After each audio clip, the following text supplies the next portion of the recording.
Hi everyone, Monica here, and for today's video, I'm going to talk about my career shift from the semiconductor industry to the tech industry. And before I start to talk about my experience, my journey, all my advice about shifting careers, I just wanted to put a disclaimer out there. This is not in any way a form of bringing down people who work for or in any way represent the semiconductor manufacturing industry and praise the people who are working on the tech industry. This is not about bringing down career and bringing up another or praising another. We all have our talents, di ba? Kanya-kanya tayo ng talento, kagalingan when it comes to our career. No career path is the same. We all have our unique career paths. So I have seen people do differently than my career path so far. So from the tech industry, nag-semiconductor industry naman sila. So this is all about really like shifting careers, finding what you want, self-actualizing, finding something that you love doing and something na at the end of the day satisfies yourself, because you know life is short. Why do something that you don't like doing? So that's what I'm going to talk about in this video. That's the whole point of this video. Kaya ako ginagawa to. Also, just a backstory on why I'm doing this. It's because something from the past couple of weeks was compelling me to do it.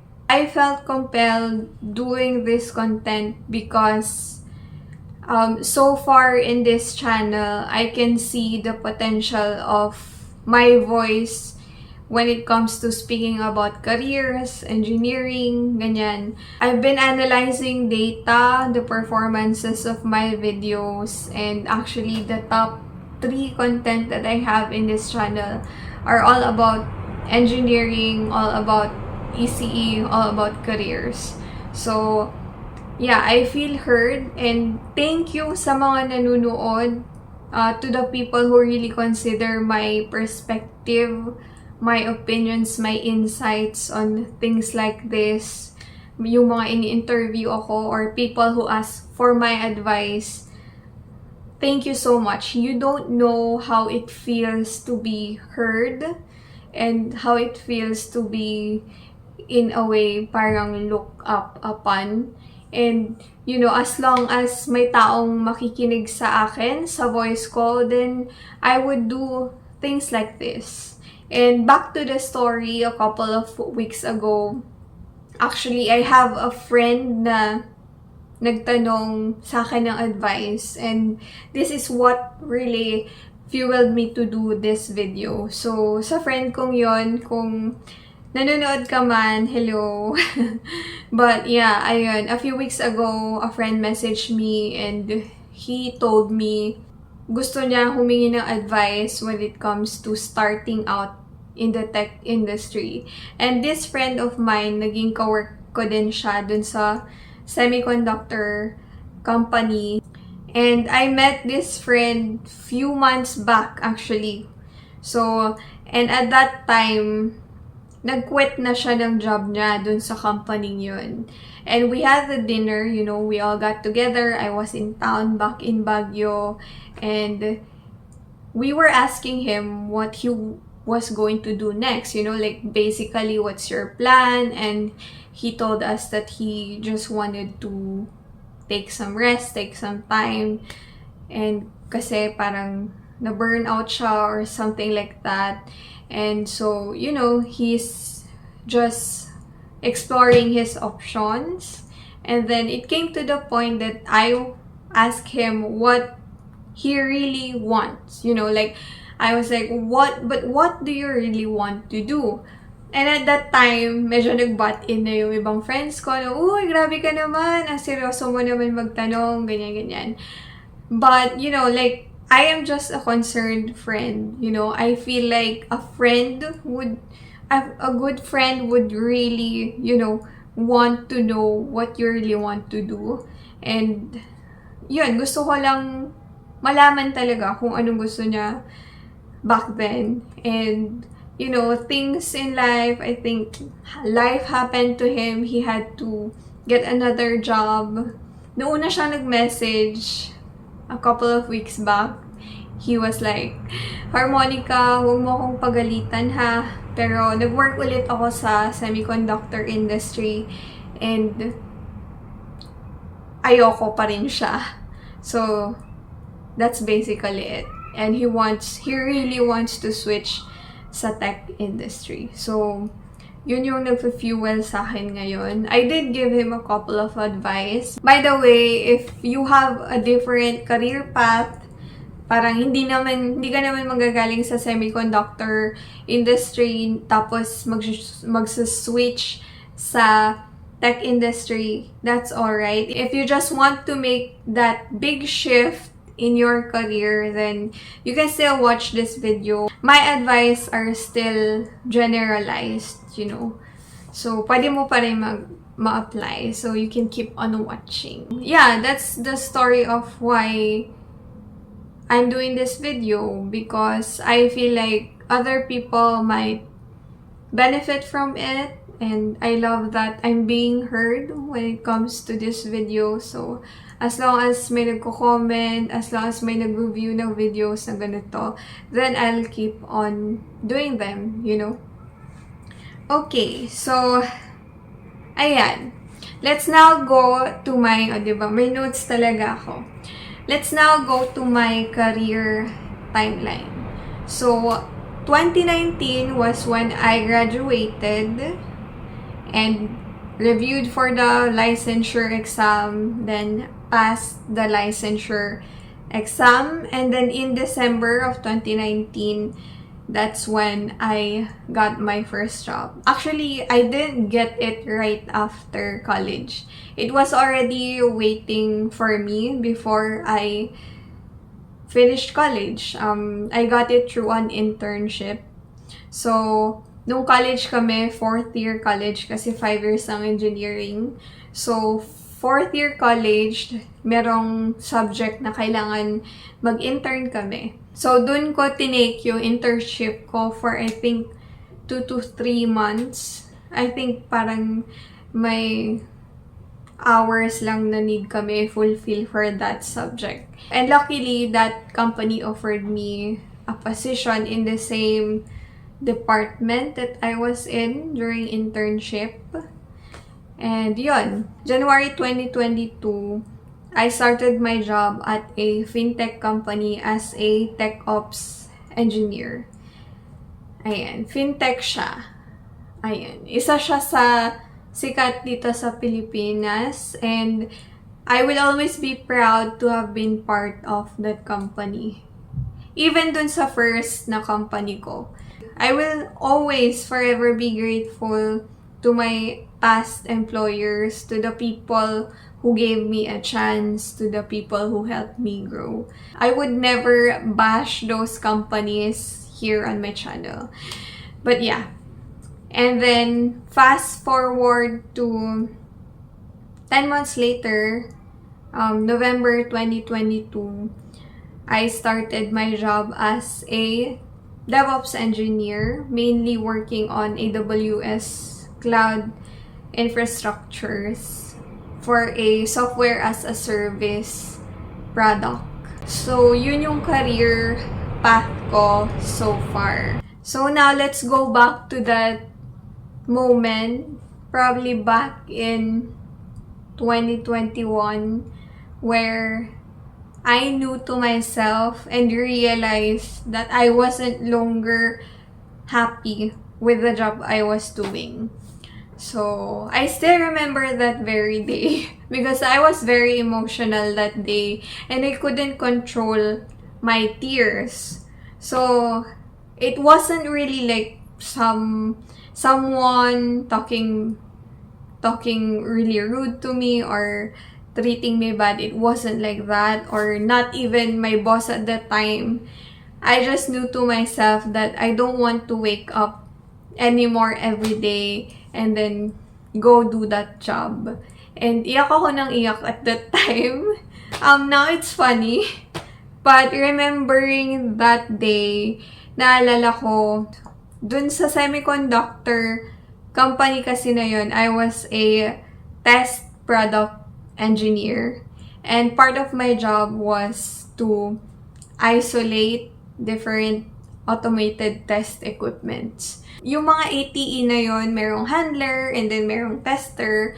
So, isang setup yun, yung handler then tester. So, if there are failing machines, we have to isolate or troubleshoot them. Ayun. And at that time, nagsuscrew ako ng piece ng mahala. I think it was something on a load board. Ayun. And I was crying non-stop. And I didn't even care that people are going to see me. I think there was couple of operators that I was working with at that time dun sa production line. And nakita nila ako. But they didn't say anything because, you know, like, they were just keeping the conversation to themselves. And yun, parang hindi ko talaga mapigilan until I think nagbe-breakdown ako nun. And then at that time, I was like, okay, I need to bring myself out of the production line because I might be affecting other people's thinking of me or anyone who works with me. So, ayokong may madamay pa, ganon. And I went to the clinic. Yun. And then when I went to the clinic, hindi pa rin ako makapagsalita because I was just crying. I was sad. And the nurse was really, really kind to me. Kahit nung nagkaka-migraine pa ako, I had a couple of migraines during the week when I was working there, by the way. So, nung yung nurse na yon, binigyan niya ako ng paper, tapos pinasulat niya yung gusto kong sabihin. And I just wrote there, hindi po ako okay, hindi ko alam kung bakit, pero hindi ko po mapigilang umiyak. And she was actually asking me, did someone yell at you? Did your boss say something bad to you? Nothing, you know, like I was just tired and burnt out and I wasn't happy with what I was doing. Basically, my job didn't satisfy me, you know. Iba kasi yung feeling na pag uuwi ka, tapos may na-achieve kang something or may natapos kang something sa work mo, that's very fulfilling. And then, di ba, papasok ka the next day na it's a breeze, di ba, kumbaga ganon. So, ayun, that was the moment that I knew I had to do something. And I asked myself what job or what type of job did the younger Monica really wanted for herself. And I knew in myself na kaya ako nag-ECE, kaya din ako in-encourage ng mom ko na mag-ECE because I wanted to be in front of the computer all the time. And I wanted to code or I wanted to program. And that's how I realized na I should be switching to the tech industry. So, yun yung madramang kwento. So, of course, after realizing that maybe I'm for the tech industry, I had to do some things. And doing those things are the most comfortable things that I have done. Just because I still had to work, you know, I had to earn money. But I started to look for courses on the internet that would help me shift my career to the tech industry. Especially, di ba, pag sa tech, pag sinabing tech, it's programming heavy or, like, cloud operations, mga ganon. I didn't know anything about AWS at that time, but I for sure knew some things about Unix or Linux. So, kasi yung mga automated test equipments that I worked with, Linux naman yung operating systems nila. So, I think at that time, the only thing on my resume that would have been, transferable to the tech industry is just a one-liner sentence telling that I know some things about Linux. And even now, hindi rin ako masyadong magaling pa, So, that's why I'm thankful to all my employers, all the past, all the present employer. Ayun. I'm continually learning and growing through my coworkers and my bosses. The first thing that I did is to classify what skill is transferable and be able to hone that more.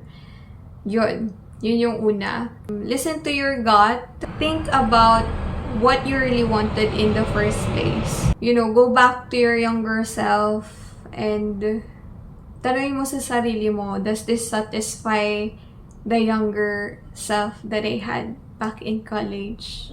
Or, way younger than when you were in college. Ayan. Of course, nagbabago naman yung ibang dreams natin, di ba? It's really up to you, like listen to your gut, listen to your heart if you must, and be realistic. If you really have some skills, kung merong skills ka na pwedeng i-transfer, then go for it. But it doesn't hurt to continually grow, get some courses, and learn, diba? Okay, my next advice is to weigh the things that you like in your current job and weigh the things that you don't like in your current job. If the likes overpower the don't likes, then you probably are just going through a phase.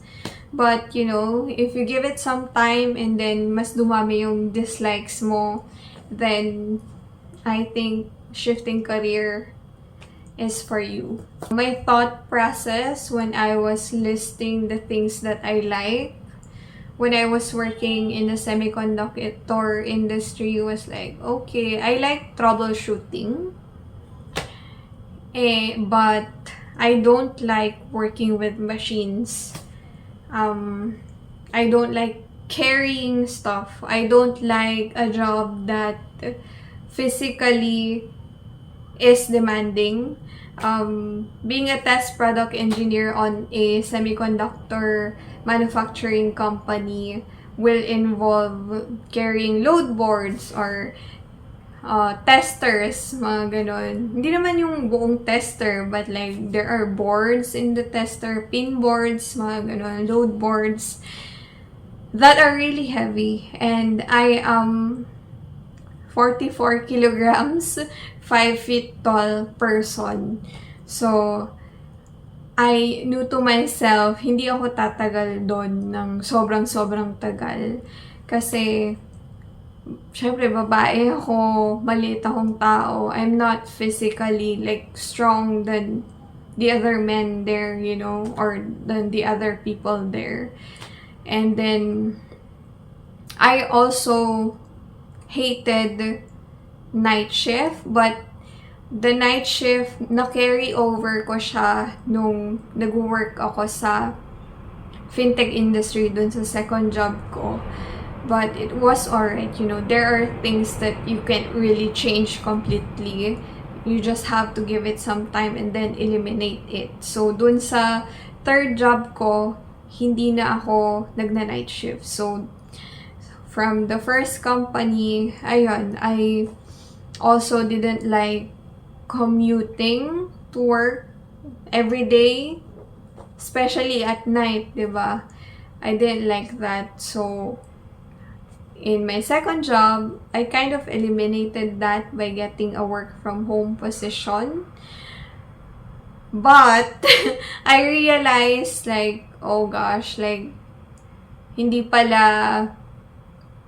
din pala masyadong okay yung laging nasa bahay ka lang nag-work.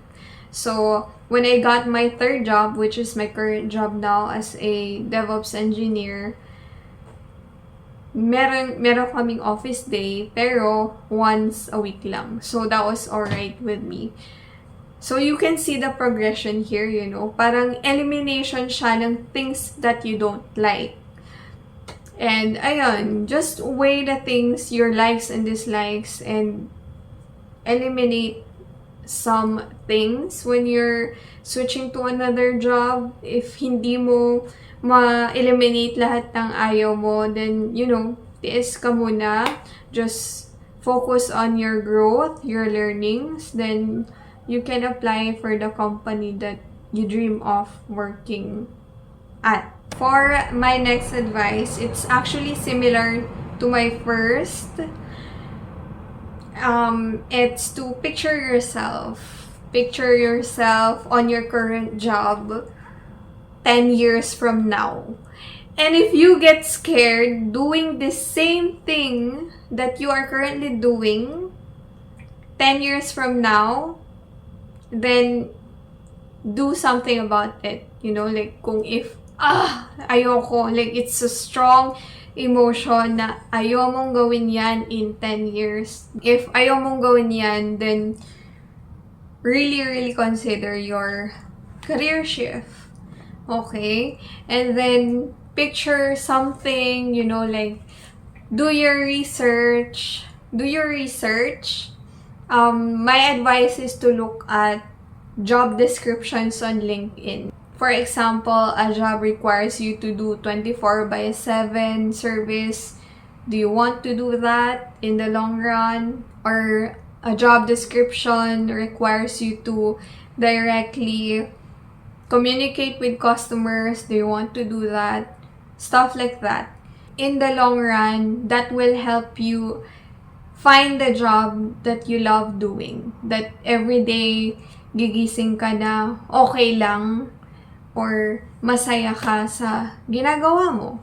My next advice, if you really want to do your career shift, is to not stay in your comfort zone. What I mean by this is, of course, it's not about like being content at your work. Kaya mo nga kino-consider na mag-career shift is because you're not happy. But if you don't like to learn something new every day, then mahihirapan ka mag-shift ng career because the world doesn't work like that, you know. And also, just like the friend that I mentioned, by the way, this is not in any way, you know, to present myself that I am a career expert. But I'm just speaking with my experience and with what I have watched from others. You know, parang sabi niya, I'm in a different company now, but it's still a semiconductor manufacturing industry. I'm doing the same job that I hated doing in a different company. So you know what they say about not being able to find happiness where you lost it. So if you just switch companies and you're still doing the same job that you hated doing from your past companies, then you'd still end up unhappy. You know, you have to realize, what do you really want to do? What makes you happy? What makes you fulfilled? And what makes you satisfied in doing your job? Then my last advice when you are considering shifting careers is to be teachable. Ayan. Be open-minded. Open-minded ka ba? Hindi naman. But I never really pictured myself being a DevOps engineer specifically, but I did researches, like what job will make me be in front of the computer every day. Hindi ko naman talaga specifically nasabi, gusto ko maging DevOps engineer. A college student, probably 8 out of 10 college student don't know what positions are there for them yet in the future. I didn't know about being a DevOps engineer. I just wanted to be an engineer in general, but like a programmer and stuff like that, or a developer. But I didn't know the things. I didn't know the positions, the specific positions. And you have to be teachable. Tech industry is such a broad industry. There are a lot of positions in this industry. So you really have to do your research. You really have to take on advices from other people. And be teachable and be open to continually grow if you are going to transition. Not just in the tech industry, but in any other career or job that you want to shift to. Hindi lang porket passionate ako sa ganito, alam ko na lahat about this. Like if you're passionate about art, guaranteed you don't know everything about art yet. So if you want to shift to a career that involves art, you need to continually grow as well, or even sciences, diba? So that's all for my advice, and that's all the story that I can talk about my career shift. And I hope that if you're still watching this video, it might be a little too long kasi ang dami kong gustong sabihin. If you're still watching this, don't be so down. We all go through those sometimes, and it's part of the process. To the younger me who was taking on my first job and was breaking down in the production line, you would figure it out eventually. You just have to jump when it's time to jump. Be brave and listen to your heart. Ayun. That's been such a good heart-to-heart so far in this video. I'm so happy that I am sharing this insights, this content with you. Ayan, naggabi na sa labas. Kanina, meron pang araw, no? But I think that's all for this video. I really enjoyed sitting here and just talking about career stuff. And I hope to make more content in the future. So, thank you so much for watching, and I hope to see you in my next video. That's all, and take care. Bye!